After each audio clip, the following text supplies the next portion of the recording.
राजद के वरिष्ठ नेता भाई वीरेंद्र को अब जेल जाना होगा। मामला एसटी-एससी थाने में पहुंच गया है।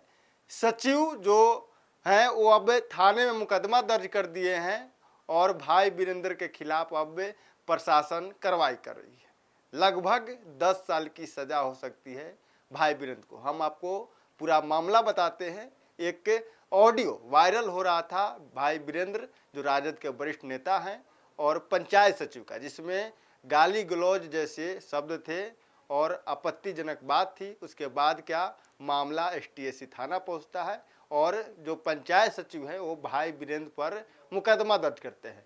भाई वीरेंद्र जो मनेर के विधायक हैं और जो मनेर के पंचायत सचिव हैं, दोनों को बीच ठन जाती है और मामला एसटी-एससी थाना पहुंचता है। आपको हमने खबर दिखाया था किस तरह से जो पंचायत सचिव है भाई वीरेंद्र को लेकर आरोप लगा रहे हैं। तो दूसरी तरफ अब एफआईआर का कॉपी भी आपको हम दिखाएंगे और धारा का मतलब भी समझाएंगे कि इस धारे में भाई वीरेंद्र को कितना नुकसान हो सकता है, कितना उनके करियर पर ये जो धारा है भारी पड़ेगा और क्या कुछ उनको हो सकता है, इस मुकदमे में क्या कुछ कठिनाई है उसका सामना कर पड़ सकता है। आपके सामने स्क्रीन पर एफआईआर की कॉपी है। लिखा गया है, सेवा में थाना अध्यक्ष महोदय एसटी-एससी थाना पटना, विषय धमकी का सूचना देने के संबंध में। आपको बता दें कि ये जो एप्लीकेशन है वो संदीप कुमार जो पंचायत सचिव हैं उनके द्वारा लिखा गया है। आपको बता दें कि उपयुक्त विषय के संबंध में मैं कहना है कि मैं संदीप कुमार पंचायत सचिव बलुआ पंचायत में कार्यरत हूँ। एक अनिश्चित प्रभात सराय पंचायत है जो कि मनेर प्रखंड के अंतर्गत आता है। दिनांक 26/7/2025 के समय 5:30 बजे संध्या में मैं प्रखंड के कार्यालय में कार्य कर रहे थे, तभी मेरे मोबाइल पर कॉल आता है। जो नंबर दिया गया है उसकी जानकारी हम आपको नहीं दे सकते हैं और वो अपना नंबर भी देते हैं कि इस नंबर पर कॉल आता है, इस नंबर के द्वारा। तो बोलते हैं कि मैं भाई वीरेंद्र जी बोल रहा हूं।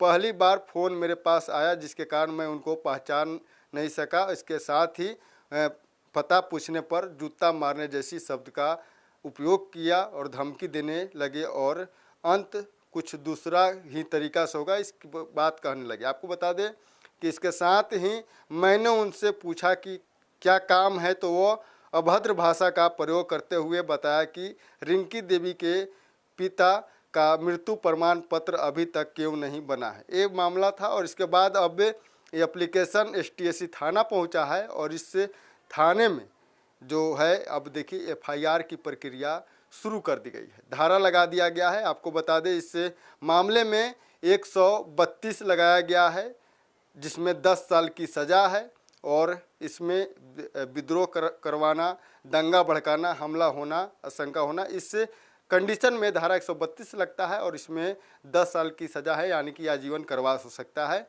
इसके साथ ही एक 351 दू है जिसमें डराने धमकाने वाली जब समस्या होती है तो इसमें धारा लगाया जाता है जिसमें जो एसटी-एससी एक्ट के अंतर्गत आता है। 6 महीने से लेकर 5 साल तक का सज़ा का प्रावधान है। इसमें 32 है जो कि एसटी-एससी एक्ट का मामला है और 47/2025 जो एप्लीकेशन है, जो मुकदमा है, इस संख्या है जिसमें भरत भूषण आयु है इस केस के बनाए गए हैं जो इस पूरे मामले की जांच करेंगे। आपको बता दें जिस तरह से भाई वीरेंद्र और पंचायत सचिव के बीच में जो ऑडियो वायरल हुआ उसके बाद भाई वीरेंद्र को लेकर बिहार की राजनीति में सरगर्मी तेज हो गई है। एक तरफ भाई वीरेंद्र का ऑडियो और पंचायत सचिव का ऑडियो, तो दूसरी तरफ जो सत्ता पक्ष के लोग हैं या तमाम जो राजद और जो महागठबंधन के विरोधी हैं वो लगातार जो विपक्ष है उस पर हमलावर है। कह रहे हैं कि देखिए ये एक विधायक का भाषा है, किस तरह से अभद्र तरीके से पंचायत सचिव से बात कर रहा है। ये लोग कट्टा वाले लोग हैं, ये लोग कलम वाले लोग नहीं हैं। ये लोग फिर से अगर दोबारा जीत के आएंगे तो यही काम करेंगे। लेकिन अब भाई वीरेंद्र को लेकर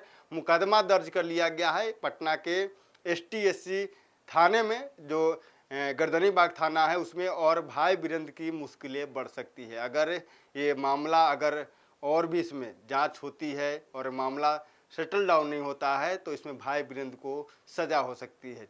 5 महीने से लेकर 5 साल तक की एक धारा में सजा है, दूसरे में है 10 साल का, यानी कि आजीवन कारावास भाई वीरेंद्र को हो सकता है। भाई वीरेंद्र की मुश्किलें बढ़ सकती है। भाई वीरेंद्र और पंचायत सचिव में जिस तरह से आमने सामने ठना है और लगातार भाई वीरेंद्र इस पर सफाई भी दे रहे हैं, कह रहे हैं कि देखिए हमारी मानसा नहीं थी, लेकिन कुछ लोग के बहकाव में आकर पंचायत सचिव के द्वारा इस तरह की बातें कही जा रही है। मेरा ऑडियो वायरल किया जा रहा है, तमाम बातें कहा जा रहा है भाई वीरेंद्र के द्वारा। आपको बता दें अब ये मामला हाई प्रोफाइल होता हुआ दिख रहा है।